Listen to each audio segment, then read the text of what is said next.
अब दोस्तों वीडियो में पूरी तरीके से बढ़ने के पहले मैं आपको दो चीज बता देना चाहूंगा। सबसे पहली चीज, आई होप ये वाला वीडियो लाने का ये सही वक्त है, क्योंकि सलार को आए हुए काफी दिन हो चुके हैं और आई थिंक आप में से ज्यादातर लोग सलार मूवी देख भी चुके होंगे। बट फिर भी आप में से कोई भी अगर सलार मूवी नहीं देखे होंगे तो प्लीज इस वाले वीडियो से दूर ही रहना। और दूसरी चीज, इस बार कमेंट सेक्शन में कोई भी नहीं बोलेगा कि मेरे चश्मे के लेंस के साइड में फॉग जमा हुआ है। तो हमारे सामने कुछ ही दिनों पहले 22 दिसंबर को प्रशांत नील द्वारा डिलीवर किया हुआ सलार सीजफायर पार्ट 1 मूवी आया था। टू बी ऑनेस्ट, इंटरनेट पे मैं कई सारे लोगों की कई ज्यादा ओपिनियन देख पा रहा हूँ, स्पेशली ट्विटर में, जिसमें से कई सारे लोगों को ये वाला मूवी काफी ज्यादा बढ़िया लगा, कई सारे लोगों को ये वाला मूवी बुरा लगा, कई सारे लोगों को प्रशांत नील की पुराने वर्क जैसा भी नहीं फील हुआ। और इनमें से एक हिस्सों में भी कई ज्यादा ऐसे सारे लोग होंगे जिन लोगों को सलार मूवी का वर्ल्ड बिल्डिंग समझ ही नहीं आया, या मैं कहूँ सलार मूवी के अंदर जो स्टोरी लाइन चल रहा था वो उन्हें समझ नहीं आया। तो आज के वीडियो में हम लोग सलार सीजफायर पार्ट 1 का वर्ल्ड बिल्डिंग को एक्सप्लोर करने वाले। अब सलार की वर्ल्ड बिल्डिंग की गहराइयों में कूदने के पहले हमें 3 कबीलों का नाम याद रखना होगा। अब इन 3 कबीलों का नाम है मन्नार, सौरंग और घनियार। अब सलार के अंदर की जो मेन स्टोरी है वो मेन स्टोरी इन्हीं 3 कबीलों के आसपास ही घूमता हुआ रहता है। अब साल 1170 पे ये लोग इंडिया में पहली बार आए।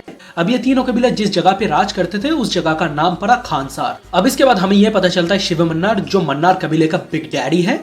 अब इसके बाद जब देश आजाद हुआ था 1947 पे, तब मन्नार कबीले का बिग डैडी शिव मन्नार, उसके डिसीजन से खानसार को इंडिया का हिस्सा बनाया नहीं गया। और बाय द वे मैं आपको ये बता दूं, उस वक्त पे खानसार का राजा शिव मन्नार ही थे। जहाँ पे अब आपको अगर याद होगा, मूवी के अंदर हमें एक लाइन भी क्लियर तरीके से सुनने के लिए मिल जाता है। जब 1947 पे देश आजाद हुआ, पहली बार सरकारें बनी, उस वक्त पे शिव मन्नार के आदेश से खानसार इंडिया का हिस्सा नहीं बना, जहाँ पे इसीलिए इंडिया का रूल खानसार के अंदर अप्लाई नहीं होगा, बट खानसार का रूल इंडिया पे जरूर अप्लाई होगा। अब मूवी के अंदर आगे हमें यह भी देखने के लिए मिल जाता है कि लोग किससे कहानी पे खानसार की बातें जानते हैं। लोग थोड़ा बहुत जानते हैं कि वहां पे क्या होता है और उनका शासन किस तरीके से चलता है। और हाल ही में मैं ट्विटर पे आप में से किसी एक का सवाल भी रीड किया था, और वहां पे सवाल कुछ ऐसा था कि लोग किससे कहानी में जानते हैं खानसार कहाँ पे है और खानसार में क्या क्या होता है। बट असलियत में तो खानसार इंडिया के अंदर ही एग्जिस्ट करता है, तो असल में लोगों को कैसे पता नहीं है कि खानसार का लोकेशन एक्चुअली कहाँ पे है। अब आपकी इस कंफ्यूजन को मैं क्लियर कर देता हूँ। मन्नार कबीले का जो बिग डैडी थे शिव मन्नार, और वो खानसार का राजा भी थे उस वक्त पे। तो 1947 पे जब देश आजाद हुआ, सरकारें बन रही थी, तब शिव मन्नार इंडिया के नक्शे से ही खानसार को मिटा दिए थे। और खानसार का दहशत की कुछ ऐसा था, कोई भी पॉलिटिकल बड़े लीडर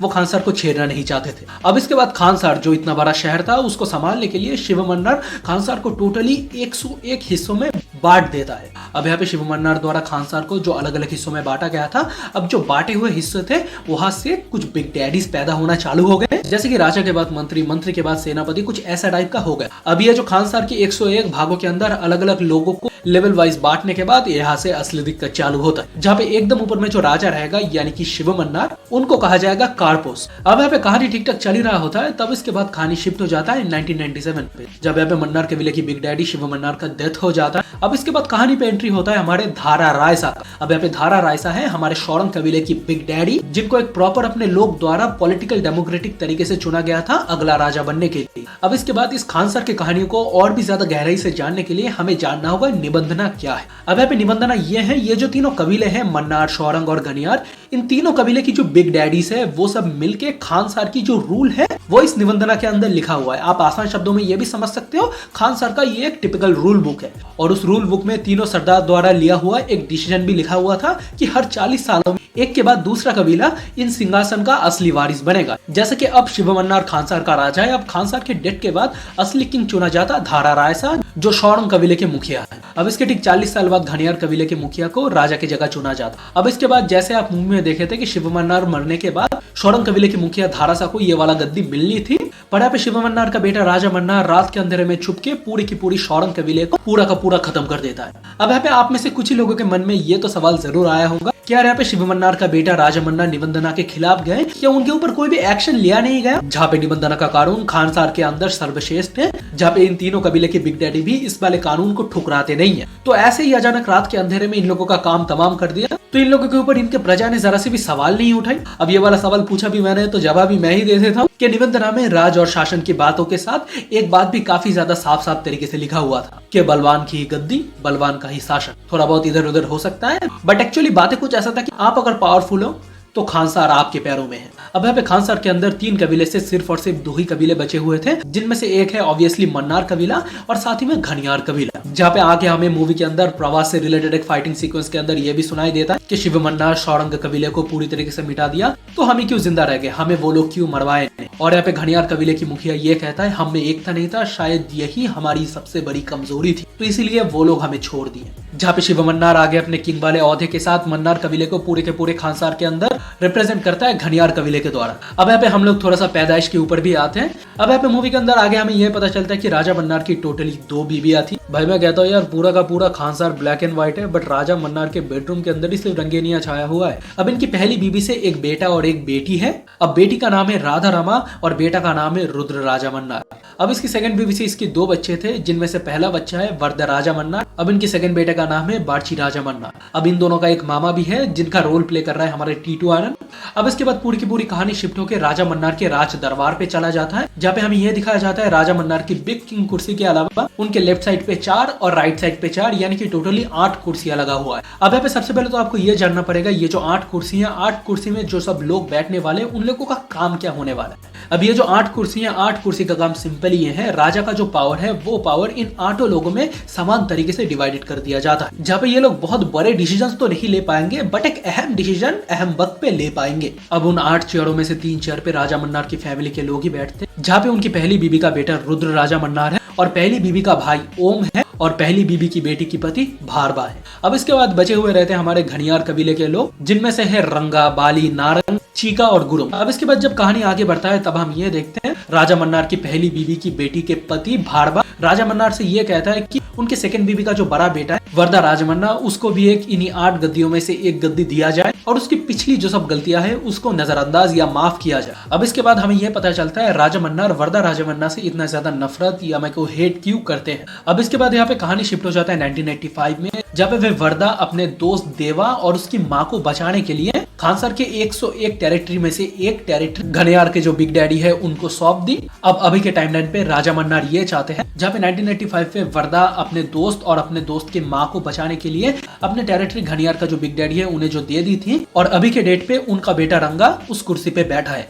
और यहाँ पे राजा मन्नार ये चाहते हैं रंगा उस वाले कुर्सी से चला जाए और वो वाला कुर्सी वरदा राजमन्ना को मिले। अब यहाँ पे इसके बाद इन लोगों के बीच में असली युद्ध चालू होता है, जहाँ पे एक तरफ घनियार के जो सब लोग हैं वो लोग तो सोच ही रहे हैं कि ये भी अब इस हिस्सेदारी के अंदर आ गया, और दूसरी तरफ राजा मन्नार की पहली बीवी का जो बेटा और बेटी था वो लोग भी ये सोच रहे हैं फैमिली की हिस्सेदारी में समानता इसको भी मिलेगा। जहाँ पे एंड ऑफ द डे पे सबके दिल पे डर तो ये था वरदा राजमन्ना आज नहीं तो कल वो भी कुर्सी के लिए लड़ेगा। अब इसके बाद वाले स्टोरी पे हमें ये दिखाता है एक बहुत ही बड़े वेपन डील के लिए राजा मन्नार खानसार को छोड़ के कुछ दिनों के लिए चले जाते हैं। अब यहाँ पे राजा मन्नार के गैर हाजिरी में राजा मन्नार उसकी पहली बीबी की बेटी राधा खानसार को चलाए। अब यहाँ पे राजा मन्नार की गैर मौजूदगी के बीच में भारबा और रंगा मिलके एक प्लान बनाता कि आगे जाके वरदा राजा मन्नार कुर्सी के लिए लड़े, इसके पहले ना इसे ही खत्म कर देते हैं। और यहाँ पे भारबा रंगा को साथ ही में ये भी याद दिलाता है, निबंधना कानून में तो ये भी काफी साफ साफ लिखा है जोर जिसका शासन उसका। अब यहाँ पे आगे जाके भारबा और रंगा अपने प्लान पे अटल रहता है। अब इसके बाद ये प्लान जब रुद्र राजा मन्ना को पता चलता है वो भी इस प्लान के अंदर एंट्री करता है। अब इसके बाद राजा मन्नार की पहली बीबी का बेटी राधा जब देखते ये लोग आपस में एक दूसरे के बीच में भेड़ बकरी की तरह लड़े जा रहे हैं,